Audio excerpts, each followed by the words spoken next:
Blessed day po sa atin lahat. Ako po si Pastor Mark ng POJ Pinambaran. Merry Christmas po sa atin lahat dahil Christmas season po ngayon. Ako po ay papasalamat sa Panginoon dahil nabigyan ng pagkakataon na makapagbahagi po ng salita po sa inyo po ang Diyos. Dahil sa pribileyo po ang makapagbigay po ng Word of God, makapagbahagi ng Word of God. Ngayon po tatalakayin po natin ay ang Marcos 1:41. Binigay po sa akin yung salitang ito upang i-help po sa inyo na love that heals. Yan po ang title. Marcos 1:41. Ito po sabi. Ito po ang pinaka-pino. Sabi, nahabag si Jesus sa ketorin. Kaya't hinawakan niya ito at sinabi, oo, nais ko bumalik ka. Ito po ay salin sa Magandang Balita Biblia sa New King James Version naman po. Ito po sabi, then Jesus moved with compassion, stretched out his hand, and touched him, and said to him, I am willing to be cleansed. To be cleansed. Sa King James Version po, ito po naman nasabi. And Jesus moved with compassion, put forth his hand, and touched him, and said unto him, I will be thou clean. So, sa Tagalog naman po, at sa pagkaawa ay inuunat niya ang kanyang kamay at siya hinipo at sinabi sa kanya, ibig ko luminis ka. Amen. Bago po natin pag-usapan itong halata po ito ay nahinya ko po na manalangin po ang lahat ng mga nakikinig, lahat ng mga nanonood. Sige po tayo ng Sigura Panginoon. Maraming salamat po sa bagang ito, Panginoon, hallelujah. Sa araw na ito na ipinagkaloob po sa lahat ng mga nakikinig, hallelujah. Purihin ka, O Diyos, takila ka, Panginoon.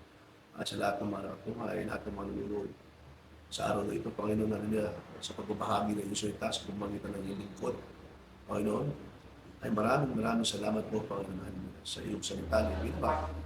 Paunahan po kami, Panginoon, ng banal na Espiritu, hallelujah. Kayo po, Panginoon, hallelujah. Sa gulubay, Panginoon. Tumimo, Panginoon, sa aming mga puso, ang aming mga matulan na iyong salita, Panginoon, ang aming mga makukuha. At ito po, Panginoon, ay maipamuhay po namin, Panginoon, hallelujah, sa araw-araw. Lord, purihin ka, O Diyos. Takila ka, Panginoon, hallelujah. Maraming salamat po, Panginoon, hallelujah. Ikaw lamang po ang makita. Ikaw lamang po, Panginoon, hallelujah, ang mapasalamatan, Panginoon, hallelujah. Itago niyo po ako sa iyong likuran. Patayin niyo po ako sa sarili kong kaalaman, Panginoon, hallelujah. At tanging banal na Espiritu lamang, Panginoon, hallelujah, ang siyang manguna, lumabay, Panginoon, hallelujah, at magbigkas ng mga inyong salita, Panginoon, nararap, Panginoon. So, purihin ka, O Diyos, nakila ka, Panginoon. Ito po ang dalangin sa Panginoon sa Kristo, na ang Diyos sa buhay, magpakailanman, hallelujah. Amen. Hallelujah. Maraming salamat po sa Lord. Ay po ito makuna. Dito nga po sa Marcos 1:41 ay nagsasabi tungkol sa pagpapagaling ni Jesus sa isang kaitungin.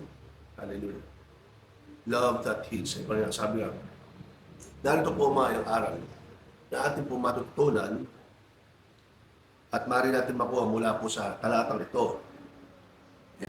Ang pagmamahal at ang habag ng Panginoon sa Kristo ito. Ang talata ay nagsasabi na si Jesus ay naawa sa kituin at hinawakan siya. Ito ay isang pagpapakita ng pagmamahal at habag ni Jesus sa mga taong naghihirap, mga kapatid na rin. Ang Panginoon po ay, ang pag-ibig po niya ay malawak. Hallelujah. At hindi po maliit lang ang pag-ibig sa ating Panginoon. Hallelujah. Sabi nga po sa Magandang Balita sa Mateo 9:36 na makita niya ang napakaraming tao na habag siya sa kanila sapagkat sila'y litong-lito at hindi alam ang gagawin, parang mga tupang walang pastol. Sa 11:28 naman po ng Mateo, lumapit kayo sa akin, kayong lahat na nahihirapan at lubhang nabibigatan sa mga inyong pasan at kayo bibigyan ko ng kapahingan. Makikita po natin ang Panginoon po kasi ay pag-ibig. Ang Panginoon sa Kristo po ay pag-ibig. Siya po ay maawain. Hallelujah. At yung malasakit po ba sa tao na lagi pong handoon sa kanya. At makikita naman po natin, kung titignan po natin sa natin mga talata ng binasa, sa Marcos 1 sa unang bahagi ng kanyang pag-ministry. Eh kahit sa malalayong lugar, kahit sa iba't ibang bayan, ay dumadayo siya upang ipangaral ng magandang balita na siyang pinaka-importante po sa lahat at nawa ay makakuha ng mga tao sa pangangaral na ang kaligtasan po dahil sa pag-ibig ng Panginoon Kristo, dahil sa biyaya ng Panginoon Kristo, ay makuha ng tao. Amen po ba? Ganun po ang pagmamahal niya. Dahil ang Panginoon Kristo po ay, sabi niya, mapagmahal at mahabagin. Panginoon. Naawa po siya sa kretuin, ginawakan po niya. At ito ay isang pagpapakita ng pagmamahal at habag ni Jesus sa mga taong nandiyan. Mga kapatid, alam niyo po tayo po ay ang modelo po natin sa lupa. Sa lahat ng mga Kristiyano, kaya po tayo ng Kristiyano ay ang Panginoon sa Kristo. Kailangan po talaga ang ginagaya po natin modelo ay ang Panginoon sa Kristo, hindi po kung sino-sino na modelo na sikat po sa mundo ito. Amen. At ang napakasarap po, yung modelo po na ating dapat iniidolo ay mahal na mahal po tayo. Hindi po tayo kayang pabayaan, hindi po tayo kayang iwan, at higit po sa lahat, ipinulis niya po ang buhay niya para sa atin. Kaya po dapat ito ay hindi sinasayang. Amen po ba? Dahil ang Panginoon sa Kristo po ay ibinuhos po ang pagmamahal niya sa atin. Amen po. Dahil isipin niyo po, kahit ketoin, hawakan niya para bumaling. Kahit alam niya ito mapapagaling. Dahil ang Panginoon sa Kristo po ay makapangyarihan niya. Hallelujah. At alam niyo po, dumating ang pandemic, dumating ang maraming sakuna, maraming dumating na lindol, pagbaha, andun yung hinalakit ng tao sa mga nabiktima nito. Pero tandaan po natin, mga Kristiyano, kahit po nangyari ito sa buhay natin, hinayaan ng Panginoon na mangyari po ito sa buhay natin. Hindi po di kailanman tayo pinabayaan ng Panginoon sa Kristo. Yan po ang dahilan kung ba't po tayo nabubuhay pa hanggang ngayon. Dahil may purpose po tayo sa pag-ibig ng Panginoon, ay maikalat din natin ang magandang balita sa iba. Hallelujah. Maikalat natin ang pagmamahal at pag-ibig ng Panginoon sa Kristo sa kita. Maikalat natin na sila ay kaya din abutin ng Panginoon sa Kristo, na kung ano ang ginawa nila sa atin, na kung ano ang ginawa sa atin ng Panginoon sa Kristo, kung paano tayo binigyan ng kapayapaan, kung paano tayo binigyan ng pag-ibig, kagalingan, kalakasan, kayamanan. Hallelujah. Eh, ganoon din po natin dapat maipaunawa sa kanila. Tayo po ang buhay na patotoo. Hallelujah. Ng Panginoon sa Kristo, ng Diyos na buhay sa ibang tao. Hallelujah. Kaya po ang pag-ibig at ang habang ng Panginoon ay talaga naman po nararamdaman natin araw-araw. Hallelujah. Alam niyo po, isa po kasi ang tao ay dahil sa dami ng kanyang gusto, dahil sa dami ng gusto niyang mangyari sa kanyang buhay. Yung ibang Kristiyano po, minsan po, doon sila nadidisib ng hindi po nakikita masyadong pag-ibig ng Panginoon. Napakarami sa lahat kung bakit po ang Panginoon ay dapat natin pasalamatan lagi. Dahil sa kabila ng ating mga gusto, kung ito man po ibigay niya o hindi, ay nanatili pa rin tayong buhay. Ang importante, ang binibigay po ng Panginoon sa atin ay yung ating mga pangangailangan. Amen po ba? Yung mga pangangailangan, bonus na po kasi yun, favor, pag yung mga gusto natin, ang kanyang ibinibigay. At ibinibigay naman din po ng Panginoon, hindi man lahat. Nasa right time, o talagang hindi. Isa po kasi yung mga gusto natin, kaya hindi ibinibigay ng Panginoon, dahil baka yan po ang makasira sa atin. Amen.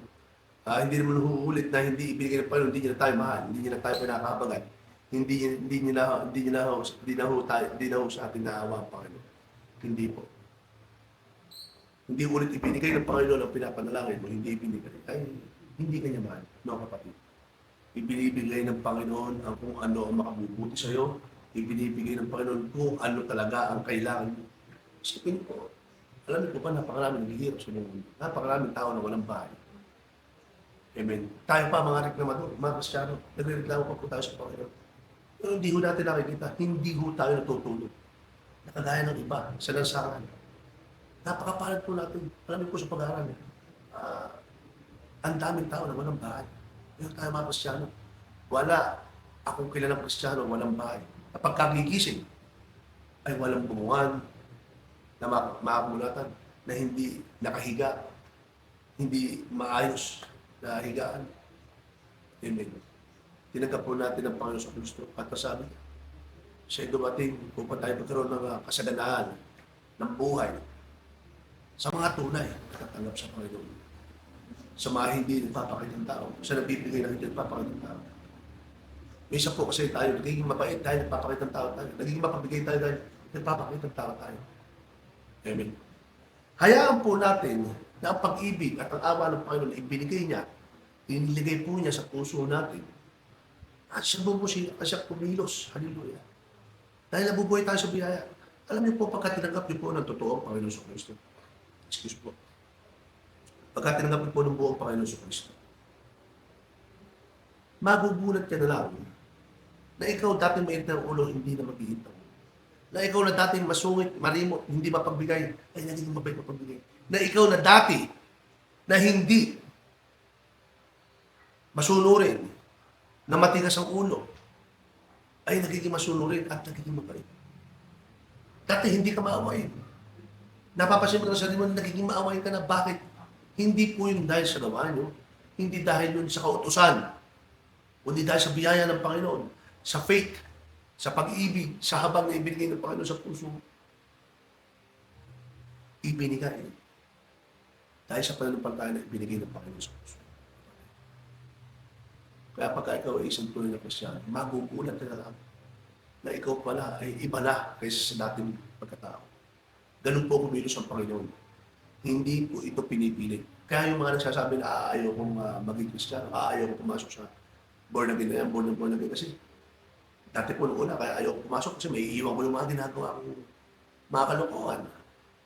Yung mga kabarkada ko, may iiwasan ko na. Kasi alam ko, dati kasi bata po ako, naging Christian ako. Ngayon, parang ang dating sa akin, kung nasa mundo ko, nagiging parang naiinip. Naiinip sa gawain ng Panginoon. Mas nagiging masaya ako pagkakasama ko yung mga katropa ko, mga kabarkada ko, na mabisyo, inom, maalak, ganyan, madaling araw, ganun po. Ganun po tayo dinidisib na kaaway. Ganun po tayo dinadaya na kaaway na hindi po natin nalalaman. Unang-una po yung ating Panginoon. Ngayon po, kaya hindi ako makapasok, iniisip ko na, iiwasan ko, pilit. Alam niyo po, pagka sa pilitan, ang pagiging Kristiyano nyo, hindi po kayo makapaglilipad ng maayos. Ibig sabihin, pipilitin nyo magbago, hindi nyo po kayang baguhin sa ngayon. Pipilitin nyo iwanan o iwasan ng mga kaibigan nyo na alam nyo na hindi rin sila makadiyos, hindi rin sila sumasamba. Pagka pinilit nyo, hayaan mo lang dumalo eh. Hayaan mo lang kumilos sa Panginoon sa Kristo sa buhay mo kapatid. Kaya mo maranasan yung awa at habang niya. At pusa ito na ikaw mismo ang lalayo.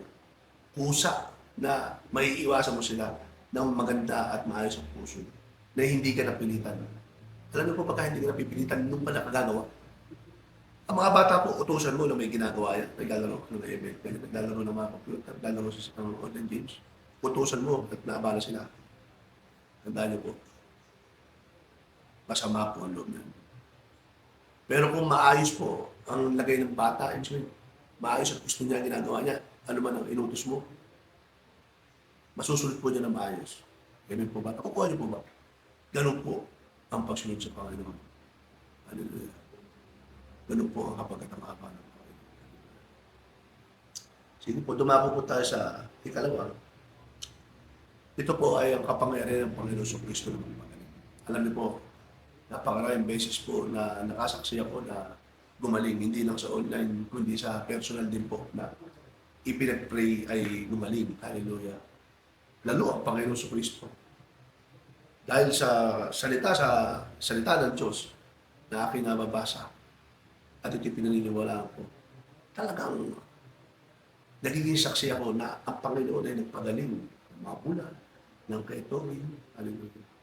Bumuhay ng patay, na po ang kapangyarihan ng Panginoon sa Kristo. Bakit po? Dahil sa kanyang awa. Kaya po siya nakapagpapagaling dahil po sa kanyang pag-ibig. Sabi nga dito, ang kapangyarihan ni Jesus na magpagaling. Si Jesus, ang ating Panginoon sa Kristo, ay nagpagaling sa kaitongin sa pamamagitan ng paghawak sa Kanya at pagsabi ng gawin mong malinis. Hallelujah. Ito ay isang pagpapakita sa kapangyarihan ni Jesus na magpagaling at magpalinis sa mga taong may sakit. At ang sabi dito, narito ang ilang sitas po sa pagpapagaling ng Panginoon sa Kristo. Una, sa Marcos 1:41, naawa si Jesus sa kanya at tinawakan siya at sinabi sa kanya, gawin mong malinis. 2 Mateo 8:3, at tinawakan ni Jesus ang kamay niya at sinabi, gusto ko, maglinis ka. At kaagad na nalinis ang kanyang leproso. Leprosy. Ito. Sa Lucas 5:30 naman po, Lucas 5:30, at iniulat ni Jesus ang kamay, at iniunat ni Jesus ang kanyang kamay at tinawakan siya at sinabi, gusto ko, maglinis ka. At kaagad na nawala ang kanyang ito. Sa John 9:6 naman po, at nang masabi ito, lumura siya sa lupa at gumawa ng putik sa laway at ipinahid sa mata ng bulag. At yung bulag po na nakakita. Amen. May mga pamaraan din po ang Panginoon para makapagpagaling. Sabi naman po sa Mateo 9:22, at lumapit si Jesus at hinawakan siya at sinabi, magtiwala ka anak, ang iyong pananampalataya, sabi nito, magtiwala ka anak, ang iyong pananampalataya ay nagligtas sa iyo at mula sa oras sa iyon, naging malusog siya. Amen.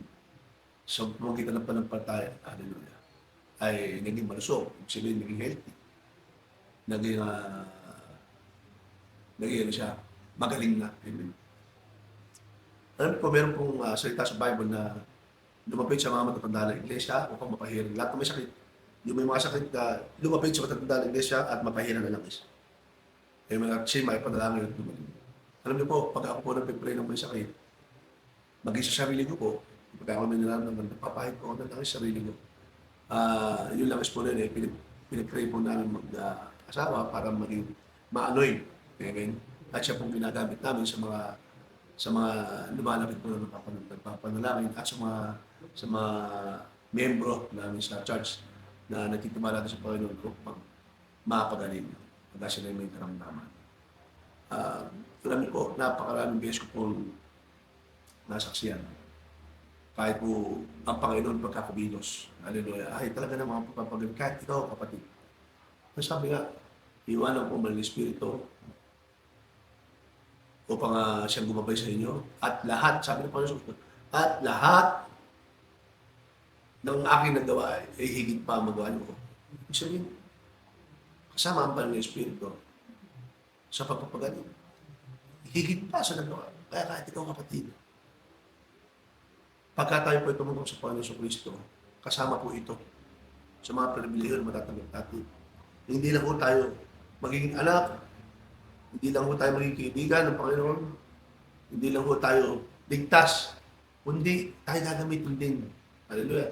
Sa pagpapagaling, hallelujah, sa pagpapakalat ng magandang balita. Tandaan po natin, kapatid, na po tayo ay paghandyan sa church, pumasok na po tayo, pinagod natin ng Panginoon sa Kristo, sumasamba. Ay hindi ho tayo basta nakaupo lamang at tagapakinig sa salita niya, kundi tayo po ay ginagamit din ng Panginoon. At dapat po tayo ay magpagamit. Hindi ho tayo yung tuwing Sunday lang mabait.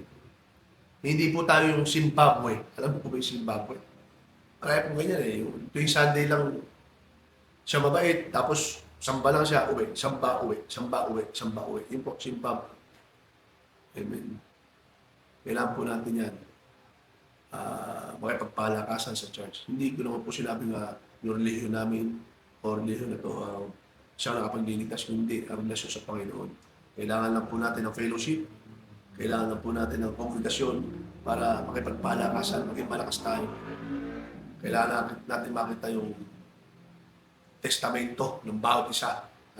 Kailangan natin matinig ang statement nila, kailangan natin matinig yung mga patutuo nila sa buhay upang tayo maging malakas. Hallelujah. Kasi kadalasan iniisip ng Kristyano, pagka ng problema, yung problema nila, mabigat na mabigat. Pero, alam niyo po, problema din pala ng isang nating kapatid yun. At pinatutuo niya kung paano niya naranasan. At kumarating natin kung paano niya naranasan sa pamagitan ng Panginoon sa Kristo, magiging inspirasyon natin at yan din ang magawa natin. Amen. Yun po ang kahalagahan. Hallelujah. Ng nakakasama ka sa komunikasyon. Hindi mo sasabihin na, Sunday, kahit sa kwarto ko, nakakalapit ako sa Panginoon, madalangin na. Kailangan mo din po ng mga ka-fellowship, kapatid. Amen? Hindi naman pwede ka sasita ng mag-isa sa kwarto. Nanalangin ka pwede. Pero yung iba, yung may ka-congregation, iba yung may ka-fellowship ka. Iba yung may kasama, sumasamba sa Panginoon. Iba yung napapadabod nyo ang buong church sa pagsigaw ng hallelujah. Purihin ka. Ganun po, hallelujah. Ang pakiramdam ng tunay naman ng Panginoon. At ito po ikatlo, ang pananampalataya ng kaitongin. Hallelujah. Ano po yung una? Yung una yung pagmamahal at tabang ng Panginoon sa Kristo. Yung kalawa po ay ang kapangyarihan ng Panginoon sa Kristo na magpagaling. At ang ikatlo po ay ang pananampalataya ng kaitongin. Ang kaitongin ay lumapit kay Jesus at humingi ng tulong na nagpapakita ng kanyang pananampalataya sa pangyarihan ni Jesus na magpagaling sa kanya. Alam niyo po, napapapalad ang mahal na nananampalataya sa Panginoon sa Kristo. Alam niyo po, siguro, hindi po tayo lalapit sa Panginoon sa Kristo kung tayo may sakit na hindi tayo nananampalataya sa Kanya. Amen. At wala akong nasulat sa Biblia, wala nasulat sa salita ng Diyos na hindi napagaling ng Panginoon sa Kristo. Amen? Kahit nga po walang ginawa ang Panginoon sa Kristo. Hallelujah. Kahit nga walang ginawa ang Panginoon sa Kristo, na naglalakad lang siya. Alam niyo po yung babae na dinudugo, yung binanggit po doon sa Biblia, na mahipo niya lang ang laylayan. Hallelujah. Nandamit na Panginoon sa Kristo, ay gagaling siya. That's the faith. Yung po ang faith. Hallelujah. Dahil sa panampalataya, ano nangyari? Gumaling siya. Isipin niyo, 12 years siyang dinudugo. Hallelujah. Hallelujah. 12 years na paghihirap. Ano kaya yun? Minsan yung misis mo, isang linggo pa lang na may mens, di ba? May taulo. Ayun pa kaya 12 taon. Grabe. Ganun po ang paghihirap at dinanas po ng bayan. At halos naubos na ang yaman niya. Para nang mapagaling siya. Amen. Pero alam niyo po, nagkaroon siya ng pag-asa dahil sa pananampalataya sa Panginoon sa Kristo. Na kahit alam niya hindi siya nakikita. Amen. Pero lumapit lang siya sa Panginoon sa Kristo. Ay napagaling siya. Ganun po dapat tayo. Maging makulit sa Panginoon. Pilitin natin makalapit. Pilitin natin makahawak sa Panginoon. Hallelujah. Paano pagaling tayo? Kaya na kayo ito. Dahil sa kanyang pananampalataya. Alam niyo po, bilang isang Kristyano, nagkaroon po ako ng problema, sakit sa amin na mental illness po yung anxiety. Pinakusap po ang mga pastora na nangyayari daw po pala talaga yun. Hindi ko po sukat akalain na may ganun palang sakit. Nasabi po sa akin ng isang pastora na nakausap ko, ay fear daw yun. Fear of death. Espiritu ng fear of death. Takot mamatay. Yung po nararamdaman ko. Hindi po nasa ko na bigla na lang ako matatahimik. Kahit masaya ako, bigla na lang ako matatahimik. Bigla na siya papasok na para akong hindi makahinga. Hindi nga makakaya. Tapos hindi iba po yung pakiramdam mo. Yung akala mo atakin ka na. Pero pala yung anxiety. Tapos pagka hindi mo siya nakontrol, mauwi siya sa panic attack. So yun po talaga nakapapaya. Alam niyo po, ah, napakaraming beses po na nangyayari sa akin yun, na nagkaroon ako ng takot. Noong una po kasi narinig ko yung gano'ng sakit sa isa pong kusyente dito sa Barangay Bantong at sa isang kaibigan ko po na meron din nun at saka yung isang kasama ko po sa barangay. Meron din pala nun na gano'n daw nararamdaman nila. Dati, pagka kanya kwento sa akin, pinagtatawa ng po sila.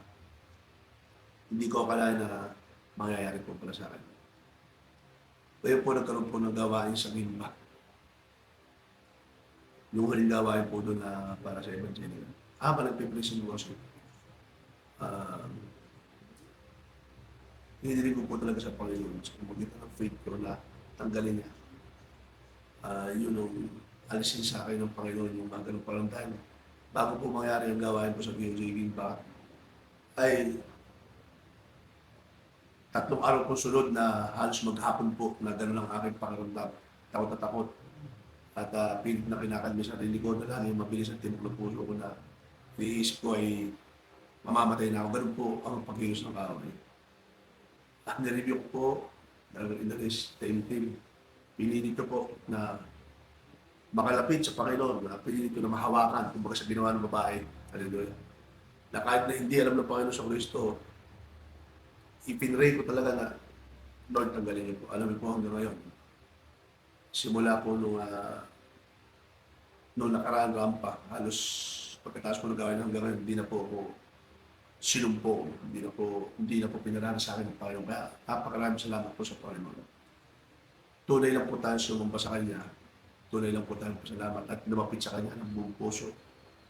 May pagpapakumbaba ay pagagalingin po tayo ng Panginoon. At pagagalingin tayo ng Panginoon dahil po sa faith natin. Hallelujah. Dahil sa pananampalataya natin. Hindi, minsan po kasi pinipilit po natin bumalik sa sarili natin. Amen. Na lumalapit na tayo sa Panginoon, nagpipray tayo, pero hindi ganun ka po. Iba po talaga yung magpakumbaba ka sa Panginoon, yung buong puso mo na inilalapit mo sa Kanya para matanggal niya sa sakit mo. Kagaya ng ginawa ng babae. Anong sabi ng babae? Kahit pagkapag na lumapit siya sa Panginoon sa Kristo, mahipo niya lang ang laylayan. Hallelujah ng kanyang damit. Ay siya igagaling. At yun nga nangyari. At isa pa, naramdaman ng Panginoon sa Kristo. Kaya tinanong sa mga alagad, kung sino po sa akin. Alam niyo po, sabi mo, sa dami ng tao dito, hindi po namin alam kung sino po sa inyo. Pero may naramdaman ng Panginoon sa Kristo. At sinabi ng babae na siya ay dinuwi-lumo na 12 taon na sinugin na. Hallelujah. Purihin ng Panginoon. Sa isang iglap, kayang maghimala ng Panginoon sa buhay mo basta may pananampalataya ka sa Kanya. Alam niyo po, kayang maghimala ng Diyos sa buhay mo, sa financial, problema sa bahay, problema sa pamilya, sa business, o ano pa man. Kayang maghimala ng Diyos sa buhay mo. Alam, ang problema lang po, ang tao hindi masunod rin talaga. Yun po ang problema. Kaya. Ng Panginoon. Dahil sa iyong pananampalataya, kapatid. At yun po ang pinakausap tayo sa pananampalataya natin. Meron po tayong pag-asa. Kaapat po sa pangulit. Ang pagpapagaling ay hindi lamang pisikal, kundi pati na rin sa spiritual. Ang pagpapagaling ni Jesus sa kitongin ay hindi lamang pisikal. Amen. Kundi pati na rin sa spiritual. Ang kitongin ay hindi lamang napagaling sa kanyang sakit, kundi pati na rin sa napalig sa komunidad at sa Diyos. Amen. Siya po yung kahit na sinabi ng Panginoon na huwag na ipag makaingay, sinabi pa rin niya yung magandang balita. Na ikinalat pa rin niya na siya'y pinagaling ng Panginoon sa Kristo. Kaya lumawak ang mga tao na mas naniniwala na Panginoon sa Kristo at pagaling, lumapit sa Kanya. At kaya po siya halos pinagkakagulo ng mga panahon po na yun. Hallelujah. Ganun po. Gumawa ang Panginoon sa Kristo. Hallelujah. Sabi nga po sa tulad na sinabi nga po sa Marcos 4:1, naawa si Jesus sa kanya at tinawagan siya at sinabi sa kanya, gawin mo malinis. Mga kapatid, lumapit lamang po tayo lagi sa Panginoon. Hindi lamang po sa kuno ang sakit natin, hindi lamang po sa kulong pisikal, at kahit sa ano pa mang bagay na gusto natin maging maayos sa buhay natin.